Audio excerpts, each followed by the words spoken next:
तेव्हा तिकडून निघाले आणि आम्ही पनवेलमध्ये त्यांची व्यवस्था केली. संध्याकाळच्या वेळेस जेव्हा नवी मुंबईत त्यांची राहण्याची व्यवस्था आणि त्यांची जेवणाची व्यवस्था करायची होती, तर विदिन मला काही संकल्पना काही सुचत नव्हती. मी अभिमान जगताप यांना फोन केला. तोच संकल्प त्यांनी जसं एक घटना घडलेली सांगतात की 15-20 मिनिटांमध्ये त्यांनी त्या मुलांची जेवणाची व्यवस्था केली की त्यांना कधीही तुम्ही फोन करा, ते कुठल्याही गोष्टीसाठी तात्पर्य दाखवत असतात. एकदा अभिमान जगतापसाठी एकदा जोरदार टाळ्या होऊन जाऊ द्या. आणि आपल्या सर्व इथं सर्वजण आपण इथं युवक वर्ग, तरुण वर्ग सगळे जमा झालेले आहेत. तर यांच्या चित्रपटासाठी ज्या ज्या पद्धतीने होईल आपण सोशल मीडियावरती यांना संपूर्ण घराघरापर्यंत, प्रत्येक व्यक्तीपर्यंत आपण पोहोचवण्याचं काम करावं. आणि हा चित्रपट हाऊसफुल कशा पद्धतीने होईल ही आपल्या तीव्र विभागाने जोरदार ताकद दाखवून द्यावी. बस इतकंच थांबतो. जय हिंद, जय धन्यवाद, जय भारत. खूप खूप धन्यवाद अमर भाऊ. यानंतर सन्माननीय मी शिंदे साहेबाला विनंती करतो की आपण शुभेच्छा द्याव्यात. मराठी चित्रपट गौरी शंकर त्याचं या ठिकाणी मला वाटतं प्रमोशन होत आहे. सुरुवात त्यांनी आमच्या त्रुबस्टोर येथील स्लम एरियापासून त्यांनी सुरुवात केलं आहे. आणि गौडा सरांनी सांगितलं की त्यांचं एक इच्छा होती की स्लममधूनच हा पिक्चर आपण बनवायचा. आणि मला आठवतं की त्याचं सुरुवात करत असताना आम्ही आलेलो आहे त्या ठिकाणी.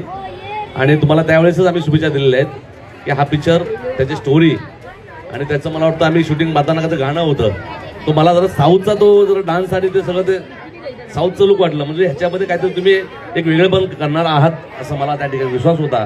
आणि खरंच आता का आम्ही पिक्चर पाहिला नाही, परंतु काही गोष्टी ऐकलेल्या आहेत. तर नक्कीच येणाऱ्या काळामध्ये तो जो पिक्चर तुमचा आता 28 तारखेला काहीतरी प्रदर्शित होणार आहे, त्या सर्व ठिकाणी हा आपला पिक्चर चांगला चालेल. चांगला स्टोरी आहे, चांगलं गाणं आहे, चांगलं नाच आहे, ते आम्ही स्वतः पण पाहिलेलं आहे. त्यामुळं तुम्हा सर्व टीमला मी आमच्या सर्वांच्या वतीने मी खूप खूप शुभेच्छा देतो.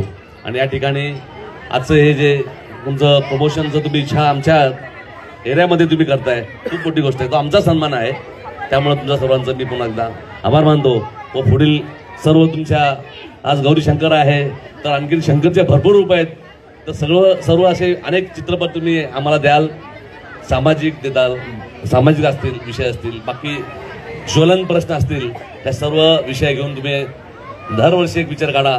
या ठिकाणी मी तुम्हाला शुभेच्छा देतोय आणि माझे 2 शब्द थांबतो. जय भीम, जय महाराष्ट्र, जय भीम, जय हिंद. खूप खूप आभार शिंदे साहेब.